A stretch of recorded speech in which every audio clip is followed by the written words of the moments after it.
Welcome back to the Real Simple Parenting online teaching course. I'm so happy that you're committed to invest in your child's character bank using our 3 simple steps: instruct, reflect, and correct. If you can remember from our last video, we wanted our child to get and stay in bed. We gave effective instructions using our 5 C's. We chose age-appropriate instructions, knowing she was capable of staying in bed. We calculated what she would gain or lose. That was the cute teddy bear. We made sure we connected with her, making eye contact and getting down to her eye level. We communicated with her in a positive way and shared that she gets to keep her teddy bear when she stays in bed. And we clarified it by having her role play by being Superman. She knew the simple routine that she was going to get a drink, go potty, get in bed, read a book, and lights out. And remember, our objective is to only speak once. If our child stays in bed, we know we gave effective instructions. There's no need to move on to the second step. But if our child gets up, we quickly move to the second step, reflect. Reflect is really simple. It's just giving your child the benefit of the doubt. Am I certain my child heard and understood the instructions? And am I capable of following through with what I said she would gain or lose, which is taking the teddy bear? And the last question is really important. Have I been consistent in following through with everything I say? Remember, you mean what you say when you say it. If you have been inconsistent, you know you need to humble yourself. But if you said yes to all 3 questions, you're ready to move on to the 3rd step, correct. It's important now that we bring this home. We want to make a difference in your parenting. And so I want you now to think, what is driving you crazy? Pause the teaching now to write that one thing down. In this module, we're visiting what's driving you crazy for the purpose of correction. In our 3rd step, correct, we are using a caring model. We're going to confront, act, resolve, and evaluate. It's important that we always use the least amount of correction to change the behavior of the child. Is there a difference between punishment and correction? I want you to pause the teaching now to write down what you think the difference might be. We use the word correct because we do believe there's a big difference between punishment and correction. The focus on punishment is to simply inflict penalty for whatever that child does wrong, where correction is focused on character. And often that focus can dictate how the parent feels. In punishment, the parent can feel anger and hostility. With correction, the parent is committed. And again, we're using that caring model. And the child's feelings are different. When a child is punished, that child can feel worthless or fearful. With correction, the child can feel secure and valued. Let's move on now to our 3rd step, correct, using our caring model. You want to meet privately or one-on-one with your child. This avoids any embarrassment or for your child to try to save face. Again, you just want to say, meet me in the...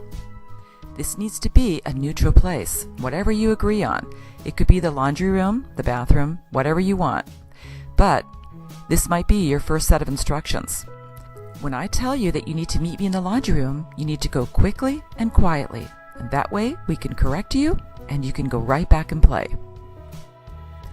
Again, you may want to role play these instructions when there's no need for correction.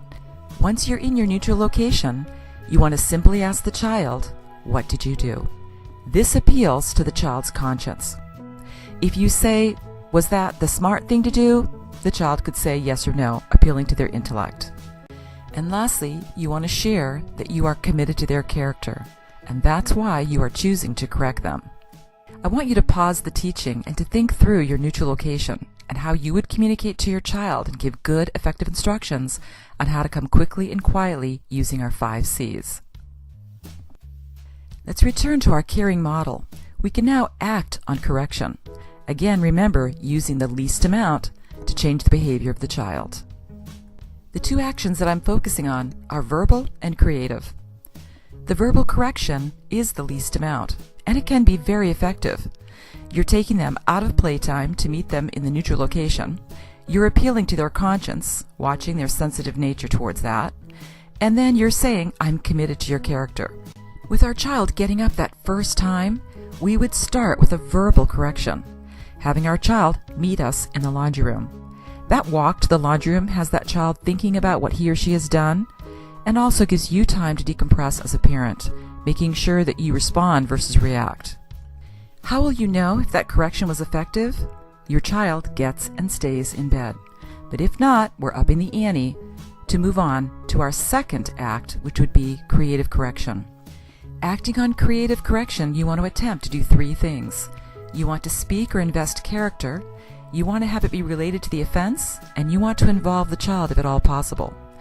The creative correction for our child getting and staying in bed was pretty easy to think through. The teddy bear is related to the offense and a reasonable response to this. And again, we want to make sure our child's motivated to stay in bed. Remember, if your child's highly motivated, it makes your job easier. With creative correction, we're still confronting our child in that caring model. And we're saying to our child, we want you to be a good listener. Your teddy bear will be right here when you get up, and you can have it then.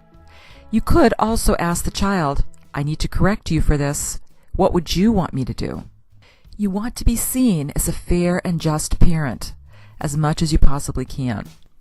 Creative correction definitely takes practice. I want you to pause the teaching now and come up with a creative correction if your child was biting or hitting another child. I was recently asked what to do with a child that was hitting their siblings, and coming up with creative correction, again, I would say to that child, I want you to be kind, and so we're going to use your hands for good instead of bad. At the beginning of the day, I would involve the child and write down 2 or 3 chores that that child would accomplish if that child hits a sibling.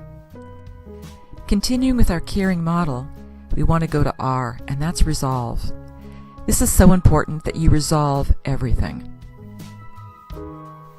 Conflict is not bad. It's unresolved conflict that's bad. And it is the root issue, I believe, of so much violence in our world today. When you're confronting your child, you're looking for that tender heart towards correction. One of the ways it would communicate that could be possibly if you move towards your child and your child lets you hug them. And you are teaching your child that they need to resolve every conflict. The conflict now is just between you and your child getting up. So your child would say, I am sorry for getting up. Do you forgive me? You're directing your child to resolution always, between siblings and between friends. Remember, their role is just to say, I am sorry, do you forgive me? They're not in control of what the response is of the one they've offended. We're finishing up our caring model by evaluating how the correction went. The best thing you can do as a parent is to humble yourself.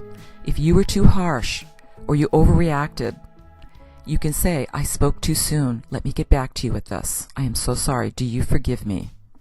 You always want to try and maintain a right relationship with your child. Let's apply the caring model now to what's driving you crazy. Pause the teaching now to think through any creative correction you might use. Remember, have it be related to the offense, and always share the character that you want to instill in your child. Also, attempt to have that creative correction immediate and over, so that your child is not alienated from you for any length of time. You have finished the 3 simple steps: instruct, reflect, correct, for real simple parenting. Let's bring the steps together one last time. You want to give effective instructions using our 5 C's: choose, calculate, connect, communicate, and clarify. And to give your child the benefit of the doubt, you just want to reflect on a few questions. Am I certain? Am I capable? And have I been consistent? And finally, you want to correct your child always using that caring model, confronting in a neutral location, acting, always coming to resolution, and evaluating how it went. I really tried to keep the teaching as brief as possible with the online course. If you're looking for more examples, illustrations, role-playing, you can find it all in the Real Simple Parenting book on Amazon. There's also additional resources on the website at www.realsimpleparenting.com, and I'm quick to respond to any questions you might have. I just want to thank you again for taking the time to invest in the character of your child.